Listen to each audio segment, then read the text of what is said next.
जो वृंदावन घूमने ही आते हैं ना, कभी कभी राधा रमण ऐसी लीला दिखाता है कि जो सिर्फ घूमने आते हैं वो घूमने नहीं, सदा सर्वदा के लिए वृंदावन के होकर के रह जाते हैं। प्यारे हैं,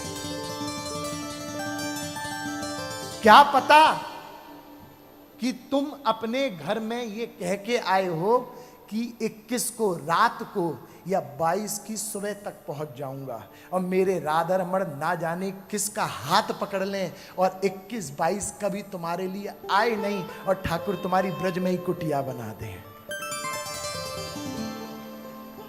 श्री रूप गोस्वामी जी पाद कहते हैं, अरे बाबरों, मैं सावधान करना चाहूंगा, मैं उन सभी व्यक्तियों को सावधान करना चाहूंगा जो वृंदावन आते हैं।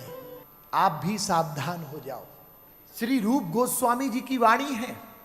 श्री रूप गोस्वामी जी पाद कहते हैं कि अरे बाबरों, सावधान हो जाओ जो वृंदावन आते हो, और वो लोग तो बिल्कुल मत आना जिनका प्रेम है अपनी पत्नियों के साथ, जिनका प्रेम है अपने पतियों के साथ, जिनका प्रेम है अपने बच्चों के साथ, जिनका प्रेम है इस संसार के साथ, वो कभी मत आना गलती से। और अगर आ गए तो गलतियों से निकुंज गलियों में मत घूमना। अगर गलती से घूम लिया तो यमुना के तट पर खड़े मत होना।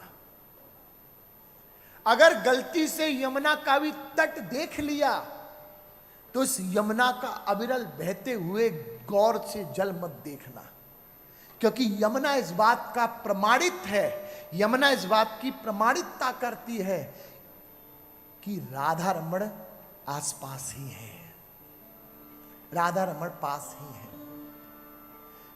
रूप गोस्वामी जी पाद कहते हैं, अगर गलती से यमुना का तट पर भी पहुंच गए तो यमुना के तट के पास श्री राधा रमण के मंदिर में मत जाना, और अगर मंदिर पर भी चले गए तो द्वार से ही लौट जाना। 2 लाइटें जली होंगी वहां पर, एक हरी और एक लाल। लाल का अर्थ होता है दर्शन बंद है, हरी का अर्थ होता है दर्शन खुले हुए हैं। रूप गोस्वामी जी पाद कहते हैं, अच्छा होगा कि तुम जब जाओ तो बत्ती जो है वो लाल मिले, तुम्हें लाल मिले, मतलब दर्शन बंद मिले। और अगर गलती से तुमने 5-6 सीढ़ियों को पार कर लिया और राधा रमण जी के प्रांगण में चले गए तो मैं तुम्हें सावधान कर रहा हूं, बस राधा रमण जी को देखना मत। और अगर गलती से देख लिया तो फिर मैं तुम्हें कहता हूं, फोन मिला के कह देना कि अब पता नहीं राधा रमण लाल मेरी उंगलियों और मेरे हाथों को कब ना जाने छोड़ेगा।